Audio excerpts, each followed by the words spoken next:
Hello listeners, कैसे आप सभी। मैं सलमो और आपका स्वागत है जस्ट इमेजिन ऑडियो पे, जहाँ पर आज हम फिर से सुनने वाले हैं माय म्यूट मेड वाइफ का नेक्स्ट पार्ट। तो चलिए शुरू करते हैं। कहानी की शुरुआत में हम देखते हैं जिया को काफ़ी परेशान होकर बैठे हुए उसके रूम में। वो अंदर आती है फ़ोन चलाते हुए, एक नज़र उसकी तरफ जाती है। देन उसके हाथ में जो है बाथरूम का कुछ सामान था वो रख देती है, मतलब वो खरीद के ला रही थी एंड वो बेडरूम में ही रख देती है। देन वो उसके पास जाती है एंड फ़ोन को अपना ऑफ करके उसके बगल में बैठ जाती है और वो बोलती है, तुम परेशान लग रही हो। जिया वो बोलती है, जैसा कि तुमने कहा था कि मैं अपने बॉस से बात करूं। ये सुन के वो लड़की वो बोलती है, हाँ मैंने बोला था, बट अगर प्यार नहीं है दोनों के बीच में तो शादी करने का कोई मतलब ही नहीं बनता। ये सुन के वो जिया वो बोलती है कि पर उन्होंने जो कुछ भी मेरे साथ किया उसका क्या। ये सुन के वो बोलती है उसके गाल को सहलाते हुए, तुम एक काम करो, पुलिस कंप्लेन करो। ये सुन के वो बोलती है, पर इसको काफ़ी टाइम हो गया है। एंड ये सुन के जो है वो लड़की, मतलब वो इतना ही बोलती है जिया। उसके बाद वो लड़की बोलती है, अच्छा एक बात बता, क्या तुमने मतलब तुमने कुछ मेडिसिन वगैरह लिए थे क्या।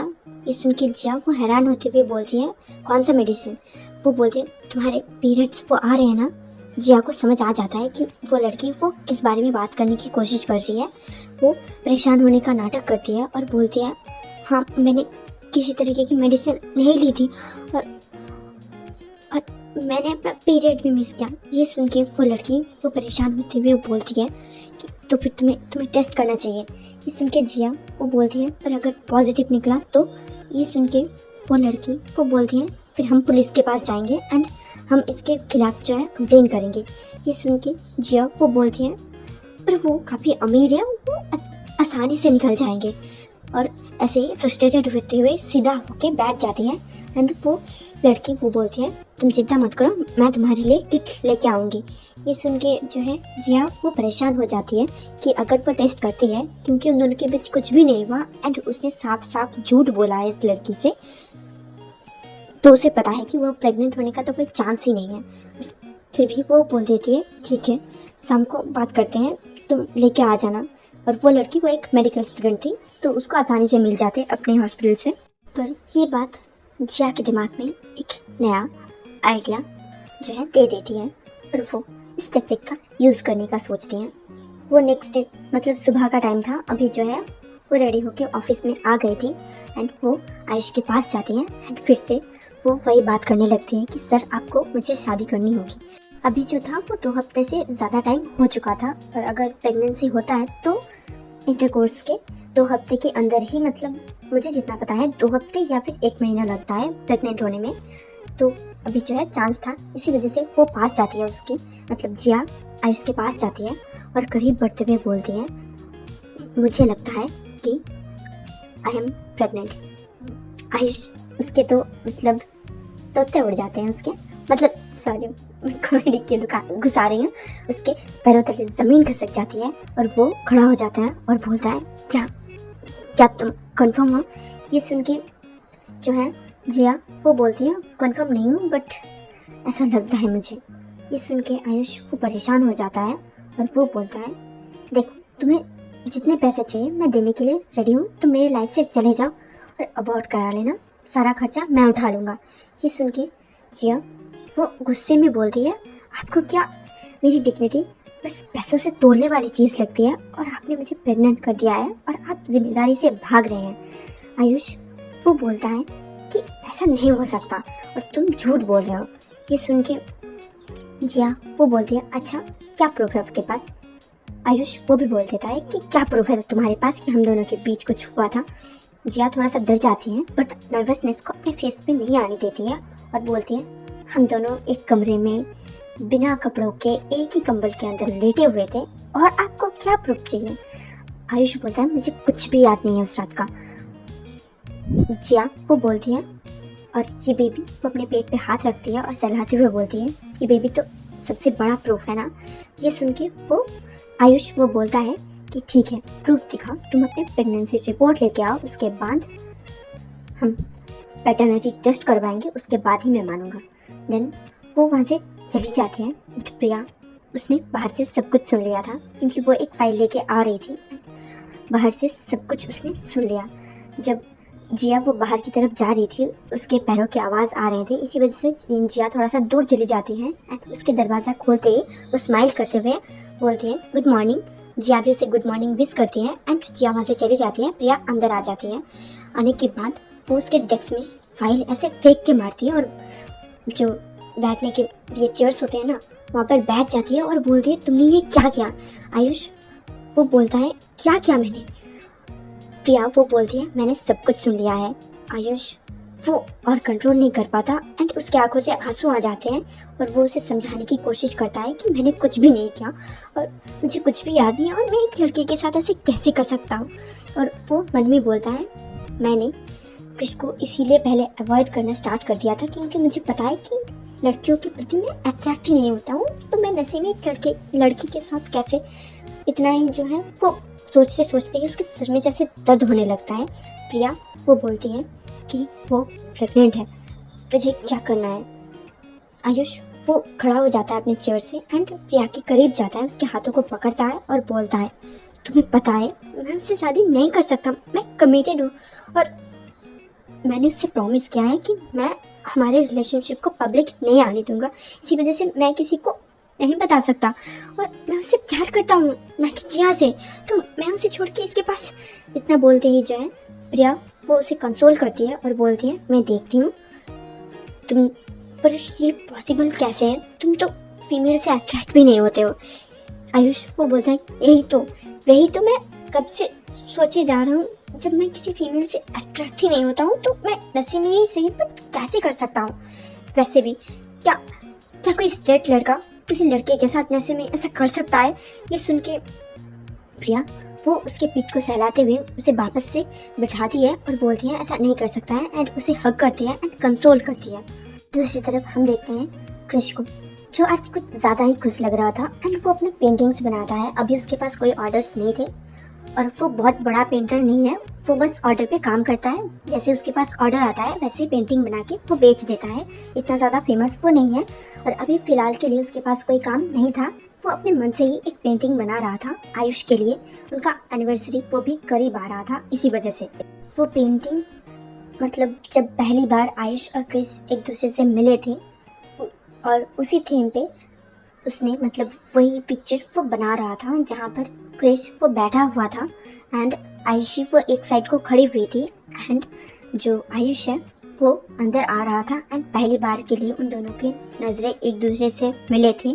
क्रिस ने पहले अवॉइड किया था बट उसके बाद जो है धीरे धीरे उन दोनों के बीच प्यार पनपने लगा था, बट आयुष के लिए ये लव एट फर्स्ट साइट था और वो पहली नज़र में उसे देख के उसने उसे पसंद कर लिया था एंड उसे तब लग रहा था कि वो एक लड़का है। डिटेल में नहीं जाऊंगी, ऑलरेडी एक्सप्लेन कर दिया है, बोर हो जाएगा, कंटिन्यू करते हैं। और वही चीज़ उसे याद आ रहा था, देन वो पेंटिंग बनाते जा रहा था, उसे काफ़ी खुशी हो रही थी। अयान वो कमरे के अंदर आता है अपने छोटे छोटे कदमों से, मतलब बहुत बड़ा तो नहीं हो गया था, वो अभी 4 साल का था। वो कमरे के अंदर आता है, उसके हाथ में फ्रूट्स का प्लेट था एक और वो लेके जो है वो अपने पापा के पास जा रहा था। वो क्रिश को बुलाता है, देन क्रिश उसे जब देखता है उसकी तरफ स्माइल करता है, देन उसे उठा के बिठा देता है स्टूल के ऊपर। वो जो है फ्रूट्स वो खाने लगता है और क्रिश को भी खिलाने लगता है। मतलब वो आ रहा था, उसके जो है हाथ से खा रहा था, देन फिर से जा रहा था और जब उसका मौका ख़त्म हो जाता वो वापस से आता और ये चीज़ रिपीट हो रही थी। और आयुष नहीं, अयान वो आज स्कूल नहीं गया हुआ था, छुट्टी चल रहा था उनका, इसी वजह से मतलब एग्ज़ाम से पहले जो छुट्टी होती है ना वो वाली।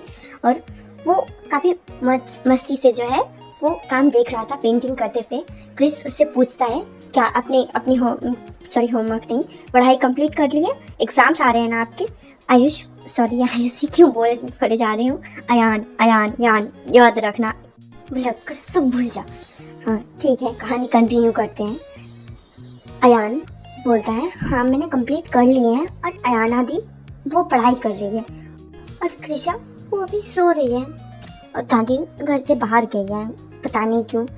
क्रिश वो बोलता है वो शॉपिंग करने के लिए गई हुई है, आपके लिए नए नए कपड़े आएंगे, शूज़ आएंगे और आपको कैप भी चाहिए था ना? अयान वो बोलता है हाँ मुझे कैप भी चाहिए था और दादी क्या सिर्फ मेरे लिए ही लाएंगी? कृषा और अयाना दी के लिए नहीं लाएंगी। क्रिश वो स्माइल करता है और उसके बालों को ऐसे बिगाड़ते हुए बोलता है, मतलब ऐसे करते हुए बोलता है, सबके लिए लाएंगी, मेरे लिए भी लाएंगी, आपके लिए भी लाएंगी, आपकी छोटू बहना के लिए भी लाएंगी और आपकी दी के लिए भी लाएंगी, बुआ के लिए भी लाएंगी, पापा नहीं, उसको डैड बुलाता है, डैड के लिए भी लाएंगी और अपने लिए भी लाएंगी। उसके बाद आपकी जो नैनी आंटी है उनके लिए भी, नैनी नहीं, उसका नाम नैन्सी है और वो नैनी है, नैन्सी आंटी के लिए भी लाएंगी और घर के सारे लोगों के लिए लाएंगी।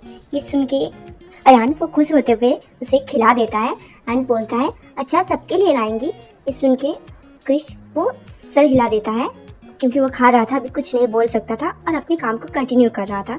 देन उसका काम हो जाता है, मतलब अब उसे नहीं करना था, वो थक गया था, इसी वजह से वो अयान को गोद में उठाता है और फ्रूट्स सारे खत्म हो गए थे।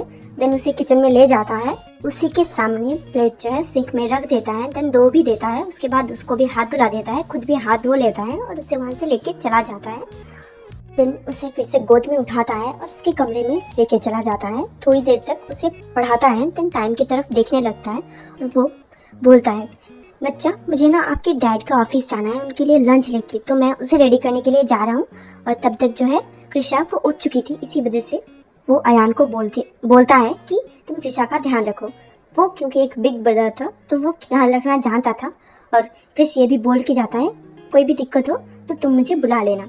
देन जो है वो वहाँ से बाहर निकल जाता है, अपना फ़ोन उठाता है और अपनी सासू मैया को कॉल लगाता है। वो कॉल उठाती है और कृष उनसे पूछता है मॉम आप कब आ रहे हो। मॉम दूसरी तरफ से बोलती है कि हाँ मैं पहुंच ही गई हूँ, बस आधा घंटा और लगेंगे, मैं शॉपिंग मॉल से निकल चुकी हूँ। ये सुन के वो बोलता है ठीक है, देन कॉल रखता है और किचन की तरफ चला जाता है खुद अपने हाथों से खाना बनाने के लिए। उसका खाना बन जाता है, तब हम देखते हैं आयुषी को, वो बिजनेस ट्रिप में कहीं और गई हुई थी, वो आती है और आने के बाद जो है उसको पहली जो स्मेल आती है वो थी खाना की। देन वो कुछ भी ना करते हुए अपने कमरे में ना जाके वो किचन की तरफ जाने लगती है और किचन में कदम रखती उससे पहले क्रिस उसे रोक लेता है और बोलता है वहीं पर रुक जा और जाके फ्रेश होके आओ, उसके बाद खाना मिलेगा। आयुषी वो जो है बोलती है ठीक है पर मुझे तुम्हें हग करना है। क्रिस उसके पास जाता है और जो है आयुषी वो उसे हग करने लगी थी और वो हाथ से हटा देती है और बोलती है पहले तुम अपने कपड़े चेंज करो, नहा धो के आओ, उसके बाद हग कर लेना। वो बोलती है ठीक है, उसके बाद वहाँ से चली जाती है। क्रिस सभी के लिए जो है, सभी के लिए नहीं, आयुष के लिए खाना लगा देता है, पैक कर देता है और आयुषी के लिए खाना जो है वो प्लेट में निकाल के उसको दे देता है टेबल में। और उसके बाद आयुषी जब आती है तब वो क्रिस को हग करती है और बोलती है I miss you all. Then उसे वो बैठा देता है और वो खुद चला जाता है। आयुषी वो रोकना चाहती थी, उसे समझ में नहीं आ रहा था कि कहाँ पर जा रहा है। देन वो पूछने की भी कोशिश करती है बट उसके जो है मुंह पे खाना था, इसी वजह से अच्छे से क्रिस को समझ में नहीं आता। बट वो बोल के जाता है कि मैं आयुष की कंपनी जा रहा हूँ खाना देने के लिए और लंच भी मैं वहीं पर ही कर लूँगा, बच्चों की लंच हो चुकी है एंड तुम देख लेना बच्चों को। तभी तक जो है उसकी माँ वो भी आ चुकी थी, मतलब वो जब निकल रहा था तभी वो अंदर आती है। देन वो बोलती है अच्छा ठीक है तुम जाना, ध्यान से जाना और ठीक से खाना खा लेना, ओके। देन वो बाय बोल के चला जाता है वहाँ से और उसकी माँ वो अंदर आती है और वो जो है हाइजीन की बड़ी पक्की थी, वो आने के बाद ही अपने कमरे में जाती है। देन फ्रेश होके नीचे आती है। कृष्ण उनके लिए भी खाना बना दिया था और वो लोगों के लिए मतलब वो खाना निकालती है खुद से ही और खा लेती है। क्रिस जो है वो जा रहा था तो वो काफ़ी ज़्यादा स्माइल कर रहा था, किसी बात से वो काफ़ी ज़्यादा खुश लग रहा था। देन वो अपना मोबाइल फ़ोन निकालता है, देन वो कुछ देखता है उसमें एंड स्माइल करते हुए उसे छुपा लेता है और कुछ सोच के वो काफ़ी ज़्यादा खुश हो जा रहा था।